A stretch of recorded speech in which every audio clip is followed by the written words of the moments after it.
Amigos, ¿cómo están? Bienvenidos a Radio Uruguay, bienvenidos a La Máquina de Pensar. ¿Cómo andan? Espero que anden bien. Arranca La Máquina de Pensar, son las 19:01. Arrancamos con Oscar Nieto en controles de emisión y con Carolina de Cuadro en la puesta a punto, amigos, de este programa. Tenemos que decir que hoy vamos a estar hablando de una nueva columna que tenemos, la estrenamos la semana pasada. Vamos a estar llamando a San José para la columna Fahrenheit 450, un grado antes que los libros ardan. Con Pedro Peña estaremos hablando de Los Miserables, de Víctor Hugo, pero hoy vamos a arrancar ya mismo dándole la bienvenida a un amigo de la casa, al embajador de Ecuador, Galo Galarza. Galo, ¿cómo andás? Bien, muchísimas gracias, Pablo. Muy contento de estar nuevamente en tu radio, de conversar contigo. Así que a las órdenes.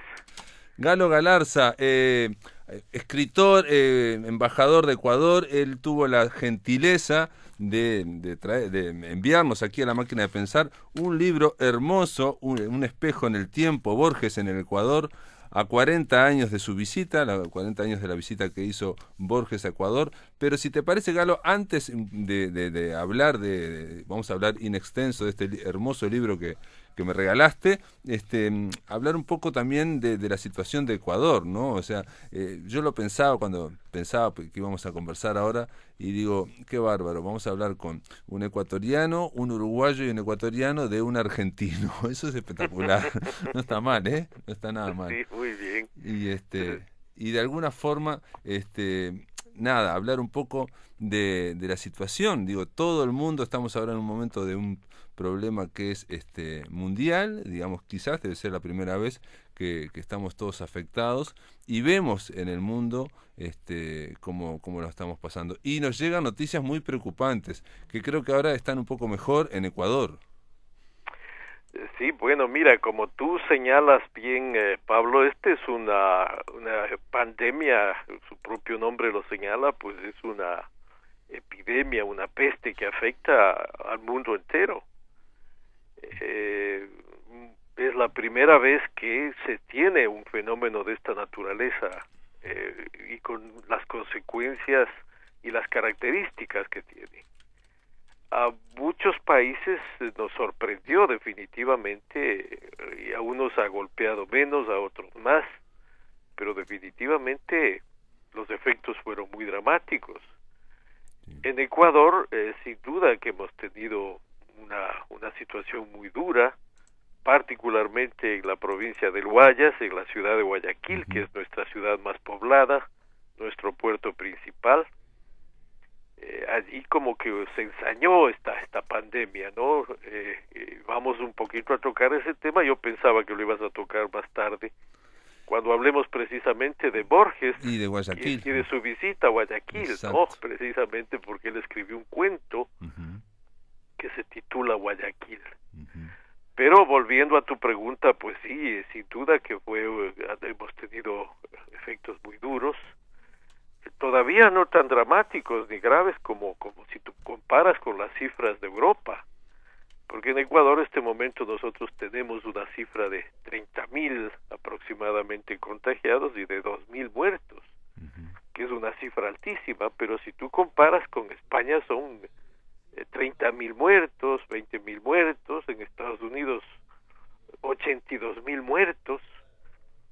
Entonces son cifras altísimas. Aquí en Uruguay ustedes han tenido la enorme virtud y la suerte de no tener no les ha afectado tan gravemente. Han tomado medidas apropiadas y es admirable. Ustedes que apenas tienen, la cifra última de Uruguay me parece que era 700 casos, 19 fallecidos, que comparados con este ámbito mundial, pues son cifras muy pequeñas.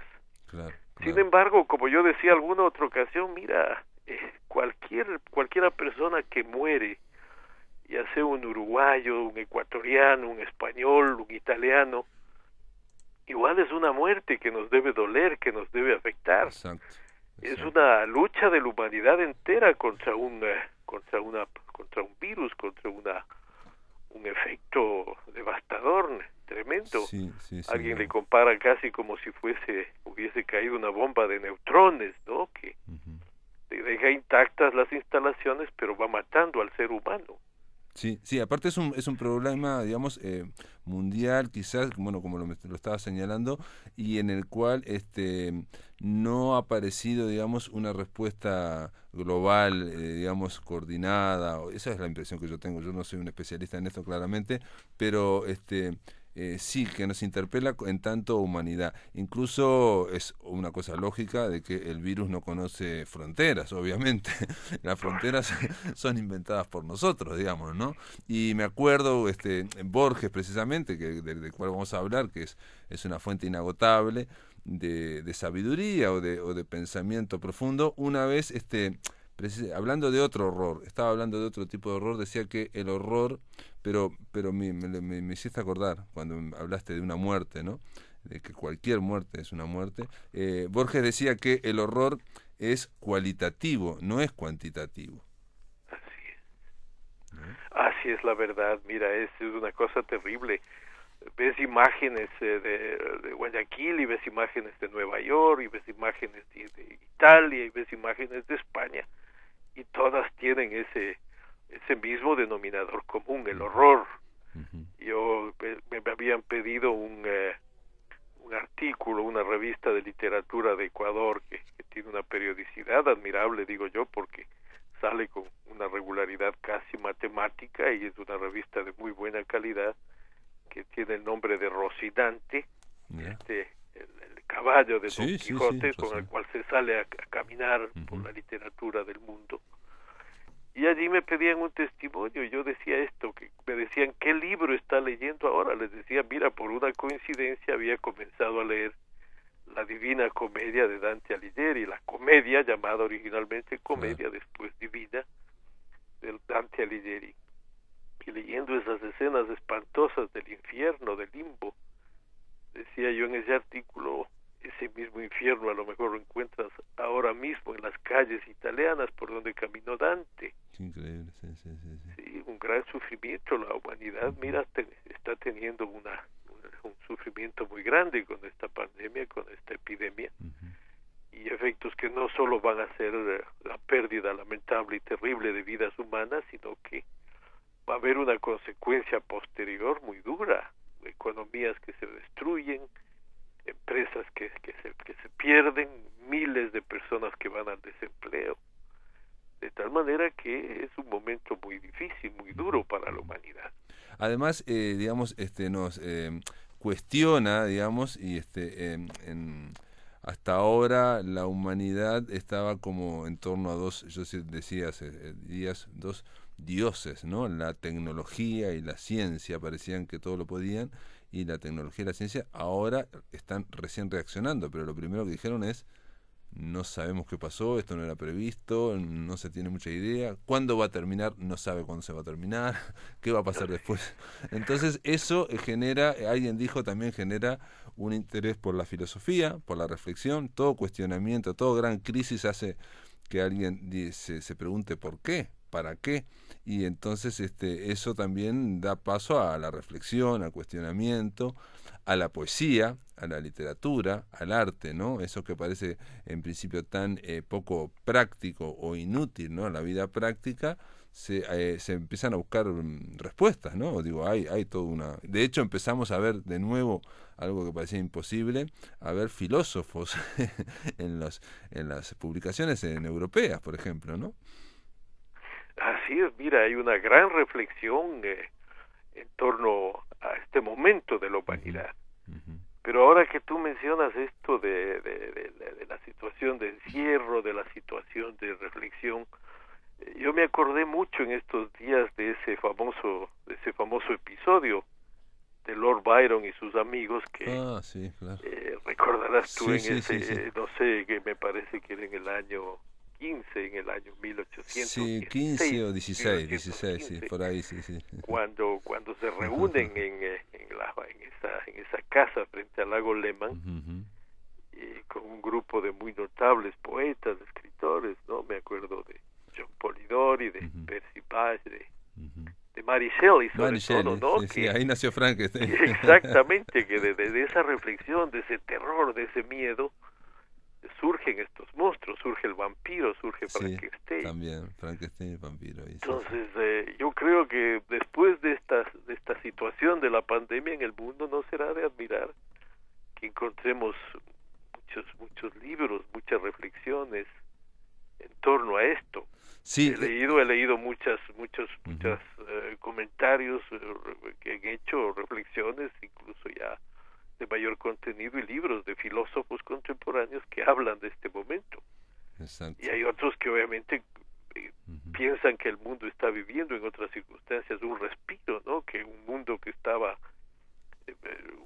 un planeta acosado por la contaminación, la agresión hacia la naturaleza, tiene como un momento también de respiro, ¿no? Que es el otro polo de la situación. La aceleración en que estábamos viviendo, pues estamos viviendo unos momentos de desaceleración, ¿no? Exactamente. Entonces también hay un lado oscuro y un lado positivo, digamos, si se puede llamarlo así, de un momento inédito, inesperado para la humanidad. Digo, inesperado, o por lo menos lo vivimos de una forma única también, ¿no? Porque yo pensaba, virus ha habido otras pandemias, digamos que, ¿no? Pero nunca hubo virus junto al WhatsApp, ¿no? O sea, la viralización del propio virus, la viralización del pánico, eso es algo que lo vemos por primera vez, o sea, el pánico mundial, o estar todos pensando o compartiendo las mismas cosas, eso es la primera vez que se ve, y bueno, es como todo, será un nuevo aprendizaje. Pero bueno, Galo, la idea es conversar de esto, pero conversar de un espejo en el tiempo. Bellísimo título que le eligieron para poner este libro, un libro que de alguna forma celebra, conmemora los 40 años de una visita que yo no conocía, y muy interesante el libro, sobre Borges, el gran Borges. En 1978 fue a Quito y a Guayaquil, ¿no? Y estuvo ahí y recorriendo, y con María Kodama, y bueno, hay primero bellísimas fotos, y después donde aparecen uruguayos, ¿no? En las fotos aparecen Emir Rodríguez Monegal, aparece Ángel Rama, es un congreso de escritores muy importante, Álvaro Mutis, el colombiano, aparecen otros escritores famosos y conocidos, en un momento en que la literatura también convocaba muchísimo, no había un centro importante. Y bueno, esto es una iniciativa de la Cancillería de Ecuador, ¿fue, no? Sí. Mira, el libro es un espejo en el tiempo, que tiene este título muy hermoso, que en verdad es uno de los análisis que hace un escritor ecuatoriano, Lara. Él es el que hace este análisis sobre la visita, hace un análisis un tanto más amplio, y él es quien le da este muy bonito título, ¿no? Este libro fue en efecto publicado por la Cancillería ecuatoriana, por el Ministerio de Relaciones Exteriores, y tiene un prólogo del ministro actual, de José Valencia, en el cual destaca precisamente esta visita tan importante al Ecuador, y que se enmarca en lo que tú bien habías señalado. Fue un encuentro de escritores de Hispanoamérica, que se llamó entonces La Cultura en Marcha, que se organizó entre el 26 de noviembre y el 2 de diciembre del año 78, en el que estuvieron estos escritores tan destacados que mencionabas, ¿no? Los uruguayos Rodríguez Monegal, Ángel Rama, estuvo también Álvaro Mutis, Luis Goitisolo, Salvador Garmendia, Ernesto Cardenal, Enrique Anderson Imber. Entonces había un grupo muy notable de escritores que estaba participando allí en este evento, que fue organizado por la Casa de la Cultura Ecuatoriana y por el Círculo de Lectores, una casa editorial que entonces tenía mucha vigencia ya. Pero sin duda la figura más descollante de todo ese grupo pues era el argentino Jorge Luis Borges, un hombre que a sus 79 años, cuando llega a Quito acompañado de su de María Kodama, que tenía 41 años, pues es una pareja que llama la atención de todos. Borges en ese momento era el candidato al premio Nobel, pero también era un momento político muy singular y muy fuerte en América Latina y en el Ecuador. Se vivían dictaduras militares, habían se había pasado por ese tremendo proceso de las dictaduras en el Cono Sur. Sí, América estaba bajo, América Latina estaba estaba, convulsionada. sí. Un año de en Centroamérica había prácticamente una guerra civil.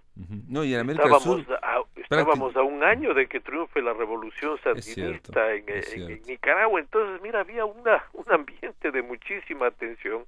Muy y oscuro. Borges llega ese momento a Ecuador. Yo recuerdo haber estado en la universidad, ese momento en la Universidad Católica, donde él fue a dar su primera conferencia, y la tensión era muy grande porque los movimientos de izquierda trataban a toda costa de impedir que Borges llegara a los recintos universitarios porque le acusaban de reaccionario, de haber recibido una condecoración de Pinochet, de ser amigo de las dictaduras de militares, etcétera. Y se magnificaba a otros escritores, particularmente Ernesto Cardenal, que venía en representación de la revolución sandinista. Claro. Éramos, y me pongo en ese plano, pues tan torpes, porque esa era la palabra, cegados de alguna forma por el tema ideológico. Decíamos, es mejor Borges, el nicaragüense, que Borges, el argentino. Entonces, impresionante, que se llegaba a esos extremos tremendos, pero era porque se vivía una tensión una tensión política muy grande en esos años. Sí. Bueno, pero Borges, mira, estuvo en la universidad con esa personalidad impresionante que tenía, ¿no? Y su obra que le respaldaba. Era como ver un clásico viviente, escuchar su palabra, su voz bajita, pero llena de ironía, de inteligencia. Realmente son de las cosas inolvidables que te da la vida, ¿no? De haber podido escuchar a un escritor como él. Claro, no, aparte de alguien que parece que siempre estuviera, a mí me da la sensación cuando lo veo en conferencias, bueno, o lo leo, de que él parece que estuviera como haciendo un diálogo consigo mismo, ¿no? O sea, parece como que está hilvanando y siempre es inteligente, ¿no? Y lo que estabas diciendo, sí, había un peso ideológico muy grande y también otro detalle no menor es que América del Sur prácticamente era toda una dictadura, había muy poquitas democracias, ¿no? O sea, cuando decimos Brasil, Uruguay, Argentina, Chile, Paraguay, Bolivia, bueno, era todo, incluso hasta Ecuador. Y Ecuador mismo, Ecuador mismo estaba bajo una dictadura, y es muy curioso porque es una dictadura que está en un tránsito hacia la democracia.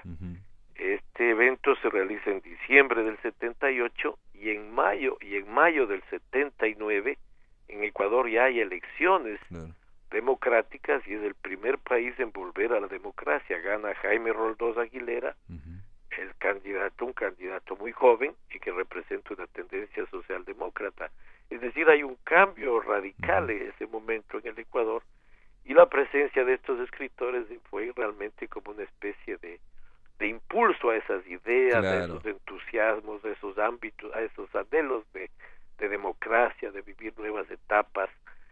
Realmente fue un evento inolvidable que dejó muy marcada la vida. Y curiosamente, mira, es una visita que no se conoció fuera. La visita de Borges a Ecuador pasó como un evento más que hubo en el Ecuador, pero no se le dio la importancia. Y fue muchos años después, y como se cuenta en el libro, cuando se organiza una feria del libro en Ecuador, en el año 79, me parece, en el año 2019, se organiza esta feria del libro. La misma Universidad Católica, donde había ido Borges 40 años antes, organiza una feria del libro y pone a María Kodama como invitada de honor a esa feria.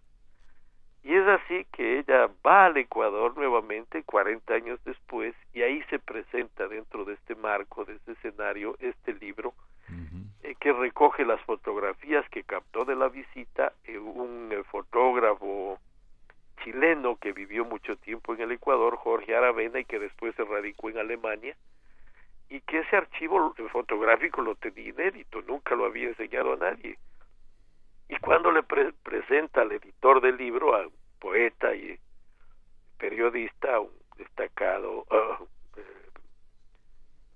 comunicador ecuatoriano, Pablo Salgado, él le anima y dice, bueno, vamos a hacer un libro de todo esto, y llaman a algunos escritores, al propio Antonio Correa, el poeta colombiano que acompañó a la visita desde que llegó Borges hasta que se fue. Él estuvo acompañándolos, estuvo 7 días con ellos, muy lindo, con María sí. Kodama y con Borges, muy lindo y él escribe en el libro su testimonio, sí, muy ¿no? muy lindo el artículo.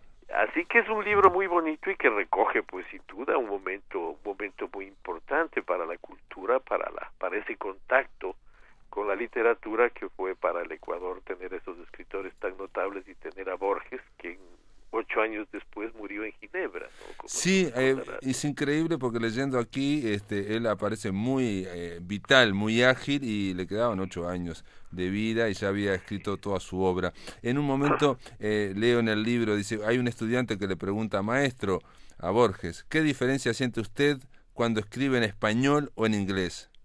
Y Borges contesta, si usted tiene un dolor de muelas, ¿cómo siente el dolor? ¿En inglés o en español? Sí, Borges era un genial tipo, tenía unas preguntas, tenía unas respuestas pues muy claro. Galo, interesantes. te voy a pedir para hacer una pausa, me aguantás en la línea, hacemos una breve pausa, amigos, continuamos conversando sobre Borges en Ecuador con el embajador de Ecuador, Galo Galarza. El libro se llama Un espejo en el tiempo y es un hermoso libro. Amigos, continuamos en La Máquina de Pensar. Estamos conversando con el embajador de Ecuador, el escritor Galo Galarza, en torno a este libro que se llama Un espejo en el tiempo y que celebra los 40 años de una visita que hizo Borges a Ecuador. Estuvo en 1978 en Quito y en Guayaquil, y junto con María Kodama, y realmente, Galo, yo te decía que es un libro exquisito, muy lindo en cuanto a las fotos, verlos ahí, y sobre todo ver la inteligencia de Borges en acción una y otra vez con cada uno de los y sobre todo con cierta cercanía, ¿no? O sea, todos los escritores y cronistas que escriben artículos en este libro mencionan esa cercanía, ¿no? Así es, y es muy interesante un aspecto de lo que estábamos conversando y que me olvidé de mencionarlo, ¿sí? Que este libro tuvimos la suerte de presentarlo en la Feria del Libro de Montevideo del año pasado. Exacto. Allí nos acompañó Aldo Solé, escritor uruguayo, hablando de la relación de Borges con Uruguay, el embajador argentino entonces, Mario Domingo Barletta, quien hablaba ya del perfil de Borges mismo, y a mí me tocó hablarles de esta visita. Y fue muy lindo porque, mira, se llenó el auditorio, estaba el auditorio, el Salón Rojo de la Intendencia, estaba lleno de gente, y tuvimos la oportunidad de obsequiar algunos ejemplares. La gente pudo llevar este libro que no tenía no fue elaborado como un objeto de comercialización, sino más bien para difundir esta visita. Y había gente que estaba muy emocionada, y algunos de los que estaban presentes habían conocido a Borges, lo habían escuchado, de tal manera que fue muy grato haberlo presentado acá en Uruguay en la Feria del Libro. Y cuando lo escuchaste en esa conferencia en la Universidad Católica, ¿qué te pareció? ¿Qué impresión tuviste? Más allá de, porque también ahí yo me imagino en el joven Galo Galarza estaba eso, ¿no? Por un lado, los impulsos, democratizadores que había en Ecuador, porque era una dictadura no tan feroz como las que estábamos viviendo aquí, y de hecho ya faltaba poco para la democracia. Entre esos impulsos y la fascinación por ver a alguien con esa inteligencia, ¿no? Claro, mira, fue una cosa muy interesante. Primero porque yo era ese momento dirigente estudiantil, yo era presidente de la Asociación Escuela de Derecho en la Universidad Católica, y ya estábamos impulsando y habíamos presentado a Ernesto Cardenal. Y el acto de Ernesto Cardenal, pues, que sin duda fue un gran poeta, acaba de fallecer hace poco, un extraordinario poeta, pero ese acto era un acto absolutamente revestido de política, claro, de indignación contra la dictadura somocista, de gritos. Cardenal apenas pudo leer un par de poemas, un texto que lo había llevado escrito, y el resto pues era una verborrea y un discurso. Una tribuna, era tribuna. Era una tribuna política Claro. encendida en contra de Somoza, Claro. de la dictadura, y a favor de la revolución.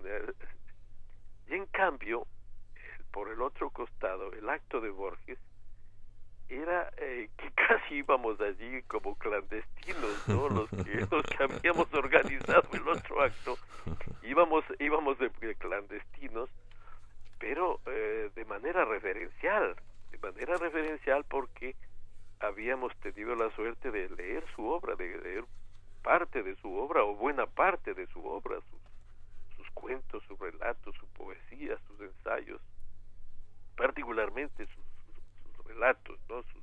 Sus cuentos de ficciones de la LEP, que eran para nosotros casi como referencias obligatorias de lo que es la literatura. Y entonces tener al frente a Borges y escucharle, yo recuerdo que se le escuchaba muy bajita, su voz era pero era su figura ahí mítica, ¿no? En el escenario, hablando, contestando las preguntas que le hacían, haciendo algunas observaciones, pero más que lo que dijo, lo que me queda a mí, mira, es su imagen, ¿no? Claro. Es como es su imagen allí en el escenario, que es realmente inolvidable, ¿no? Inolvidable.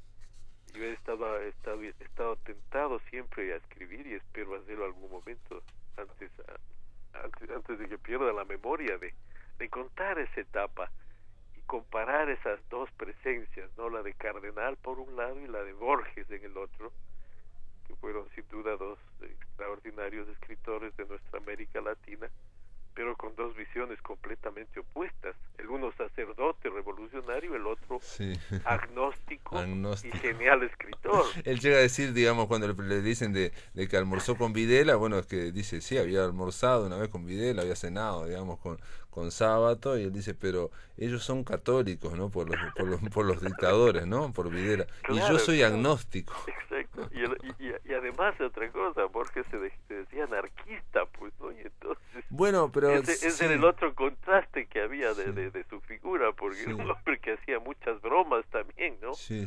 No, pero tenía una visión. Y aparte, alguien que decía, por ejemplo, frases como esta que, digamos, en un contexto de politización, o bueno, en América, yo creo, es muy revulsivo, pero para mí es muy inteligente decir que ser buen ciudadano no tiene nada que ver con la literatura. Claro.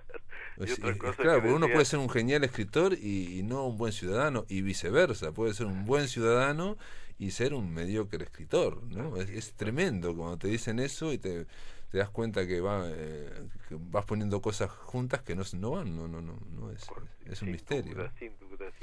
Y otra cosa, eso que decía, pues no, los seres humanos tendrán algún día el derecho a prescindir de los gobiernos, ¿no? Sí, O sea, sí, cosas como esas visiones, pero sobre todo y ante todo, mira, es su inteligencia, ¿no? Su capacidad de hacer literatura de todo, es una especie de rey Midas de la literatura, que todo lo que tocaba lo convertía en literatura. Exacto. ¿No? Él dice de otra, gran calidad, ¿no? dice otra frase aquí, que incluso el libro está tan bien editado y diagramado que en blanco, en negro, blanco sobre negro, digamos, o sea, se destacan algunas frases de Borges, y hay una que incluso yo le tomé una fotografía y la compartí en su momento en redes sociales hace mucho, cuando recibí este libro, que lo recibí hace tiempo, donde él dice una cosa maravillosa, ¿no?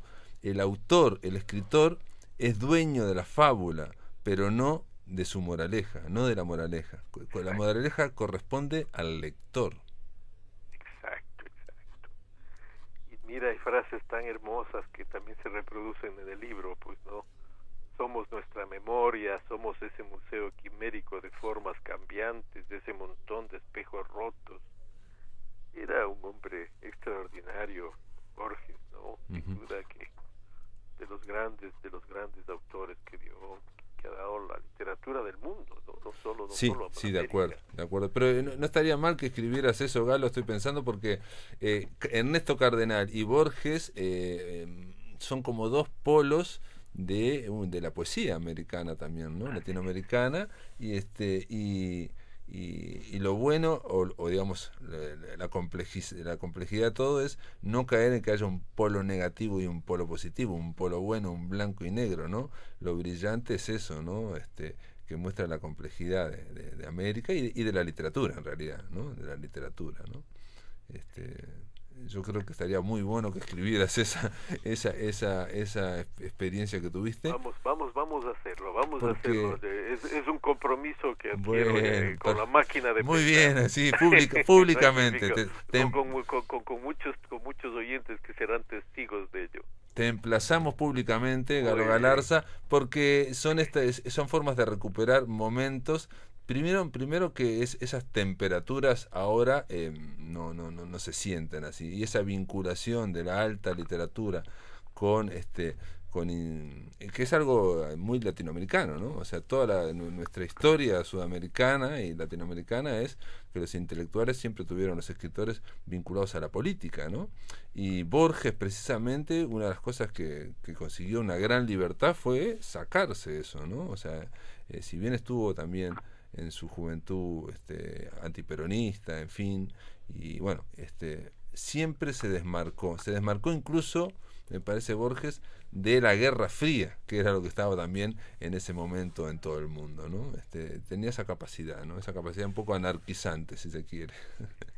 Y como se cuenta en el libro, pues Borges, que incluso escribió un poema a Rusia bolchevique, ¿no? Sí.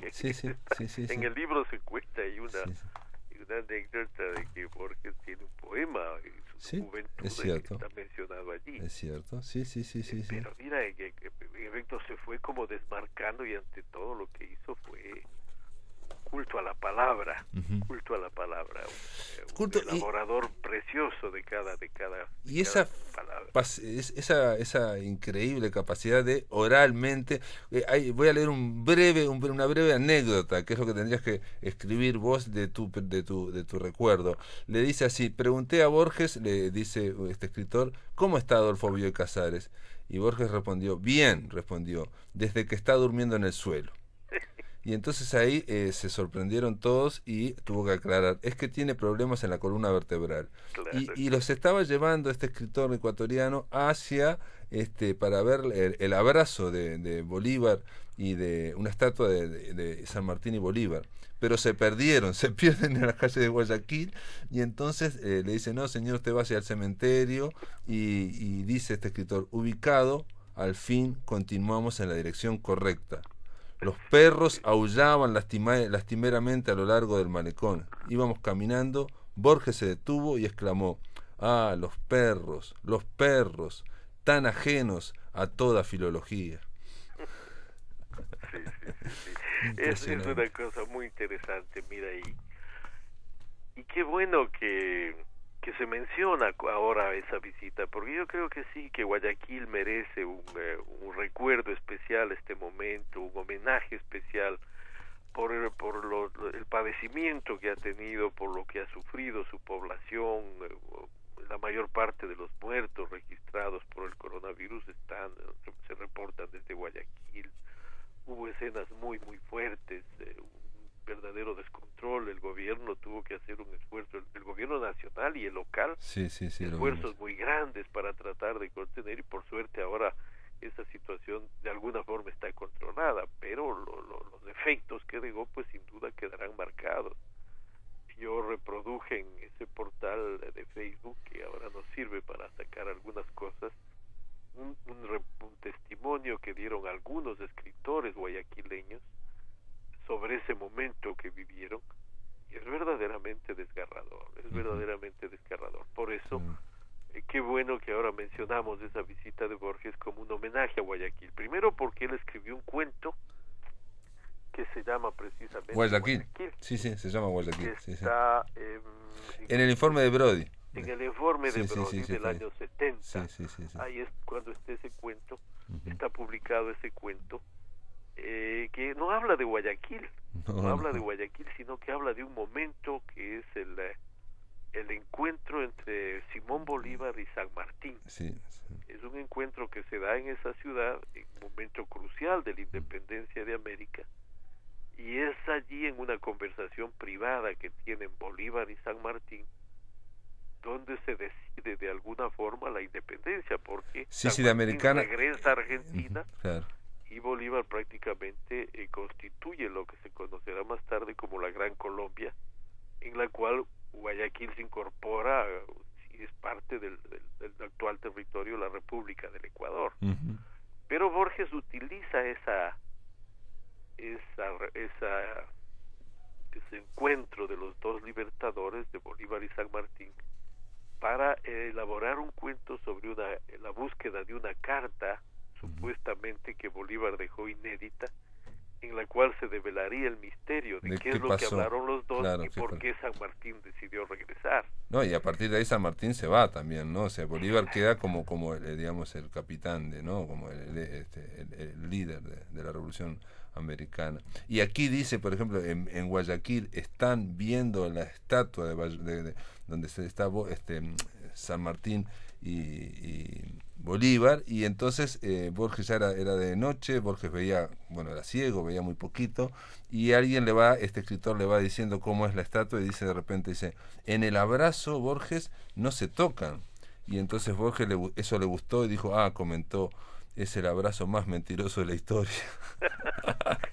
Sí, Galo Galarza, gracias por estar en La Máquina de Pensar, por darnos tu tiempo, y bueno, y gracias públicamente por haberme regalado Un espejo en el tiempo, hermoso libro. No, un gusto siempre acompañar, de estar en este magnífico programa que lo seguimos diariamente cuando podemos, y que nos da muchísima información sobre la literatura, sobre la cultura. Esto es algo que admiro tanto en Uruguay. Mira este amor que tienen por la literatura, por la cultura. Así que siempre un gusto estar acá, una maravilla poder compartir con ustedes estas vivencias. Muchas gracias, Galo Galarza, embajador de Ecuador, bueno, públicamente emplazado para que escriba esa anécdota, y después lo vamos a leer. Te mando un abrazo grande. Fuerte abrazo, Pablo. Buenas noches. Buenas noches. Muy bien, amigos, ahora, como tal lo habíamos anunciado, y gracias a Oscar Nieto, vamos a hablar con Pedro Peña sobre esta nueva columna que empezó la semana pasada, una columna bicéfala con dos cabezas, una en San José con Pedro Peña y otra en Maldonado con Ignacio Fernández de Palleja. La columna es Fahrenheit 450. ¿Cómo andas, Pedro? ¿Andás bien? ¿Qué tal, Pablo? Por suerte, lo más bien, acá cuidándonos como corresponde, pero muy contentos de empezar esta columna con ustedes, o de continuar más bien, porque Nacho ya empezó la semana pasada.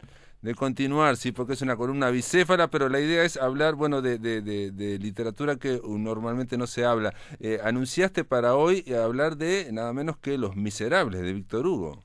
Sí, vos sabés que me decidí por Los Miserables porque después puede tener una resonancia interesante en alguna prosa narrativa escrita en nuestro país, más o menos en los años posteriores a la novela de Víctor Hugo en Francia, ¿no? Siempre estamos conscientes de que copiamos mucho de lo que viene de afuera, ¿no? Y la forma de escritura de Víctor Hugo y del romanticismo en general demoró unos añitos en llegar, pero cuando llegó también tuvo sus cultores locales.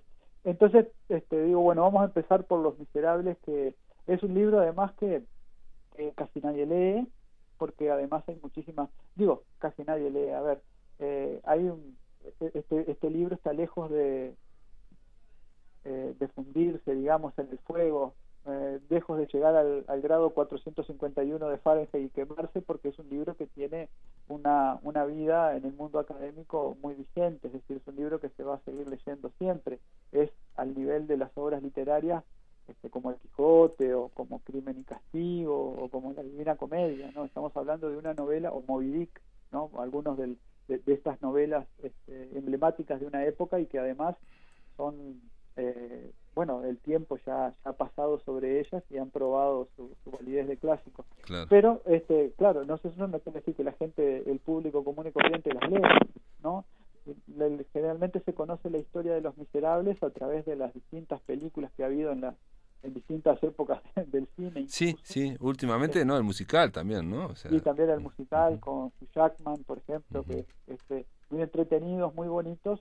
Incluso yo la película que me parece que se apega más a la novela es la protagonizada por Liam Neeson, creo que es del 99, ujú, 2000, una cosa sí, así, sí, sí, sí. con Uma Thurman en uno Ujú, de los roles, y bueno, creo que Geoffrey Rush en del ujú, inspector Javert, ujú. pero el libro en sí es de una vastedad, no puede ser atrapado en una película que No, dura 2 horas tendría y que hacer media, una 3 horas, serie. y al menos una serie. Y con varias Hoy por hoy, temporadas. sí, sí, hoy por hoy se justificaría plenamente, estaría al alcance incluso una de estas series de por lo menos 15 capítulos, porque Claro, en realidad se trata de un libro en el que, bueno, técnicamente Víctor Hugo soluciona un montón de problemas que puede tener la escritura de una novela de este tipo, como por ejemplo la inmensa cantidad de personajes que hay, que terminan importándole al lector a raíz de la construcción que hace Víctor Hugo de esos personajes. Yo un poco, hoy tenía ganas no ya de hablar de Jean Valjean, que es el protagonista claro. icónico que todo el mundo conoce. Jean Valjean todos lo este, conocemos, claro. es Va más allá de los miserables, Jean Valjean. sí, claro, y además bueno, es un ícono ya a esta altura, buenísimo. Mm, Pero lo que hace Víctor Hugo con los otros personajes, con personajes que a lo mejor están en una sola de las 5 partes del libro y en un solo capítulo, ¿cómo hace un escritor para lograr interesar al lector por ese personaje en particular? Y bueno, Víctor Hugo tiene una técnica de crear una infancia, crear una juventud y finalmente presentarnos al personaje en el hoy, pero de manera que uno ya conoce, es como que lo ha visto nacer al personaje. Y claro, esto no ocurre una sola vez, ocurre con muchísimos de los personajes que están desarrollados, que podríamos llamar secundarios de la novela, ¿no? La novela tiene tanto a Jean Valjean como a Cosette, que es la la niña, y niña. luego joven, Mm, que es digamos que como su hija, ¿no? La muchacha que rescata de esta familia de los Thenardier, pero también están, por ejemplo, el obispo de Miriel, que es el que le regala los candelabros, el que lo salva de la condena de la policía, ¿no? Para mm, llegar a ese suceso de los candelabros, que en la película está a los 3 minutos, en la película de Liam Neeson me ujú. refiero, en realidad estamos en unas 60 o 70 páginas, recorriendo toda la vida del obispo de Miriel y todos los vaivenes de su juventud, con crisis de fe, con todo lo que, con una construcción psicológica, e incluso después el encuentro entre el obispo de Miriel y Napoleón Bonaparte, ¿sí? Un encuentro en un pasillo ahí con el emperador, en el que le cae bien al emperador este sacerdote que está de pasada, digamos, y lo nombra obispo del pueblo, ¿no? Entonces toda esa construcción hace la verosimilitud del trabajo de Víctor Hugo, ¿no? Claro, Así como lo hizo con el obispo de Miguel al principio, 60 páginas para un personaje que lo que va a hacer es de alguna manera comprar la voluntad de Jean Valjean, ¿no? Pero es necesario en esta novela de 1000 y pico de páginas que tenga ese despliegue, porque es lo que después justifica que el lector pueda creer en el cambio posterior de Jean Valjean. Lo mismo ocurre con otros personajes que son como la representación de la maldad, digamos, ¿no? Hay un personaje que es maravilloso, que es Thenardier. Thenardier lo vamos a ubicar fácilmente en la película porque es el posadero al que le han encargado Fantina, la madre de Cosette, como no puede tenerla ya con ella, se la encargó a la familia Thenardier, que tiene otros hijos, ¿no? En aquel claro. momento Cosette convive con 2 hijas de los Thenardier que son tratadas bien por su madre normalmente, y Cosette, que es como la sirvienta, la niña sirvienta de la casa. Pero Thenardier, el padre, su historia se remonta en la novela al final de la batalla de Waterloo. Thenardier, antes de ser el posadero que está con Cosette, digamos, cuidándola, y por lo cual recibe un dinero de Fantina, ¿sí? Bueno, antes de eso es de estos resquechadores, podríamos llamarlos, de las batallas, va atrás del ejército napoleónico a la batalla de Waterloo, y justo allí se encuentran con un soldado al que está desvalijando de reloj, todo. Son los que roban todo. Las botas de los muertos. Exactamente, y es de ese tipo de personaje el soldado, que a la sazón tenía un grado, ¿no? Era un sargento, capitán, algo así. Lo que hace es, se despierta justo en ese momento y cree que Thénardier lo está salvando.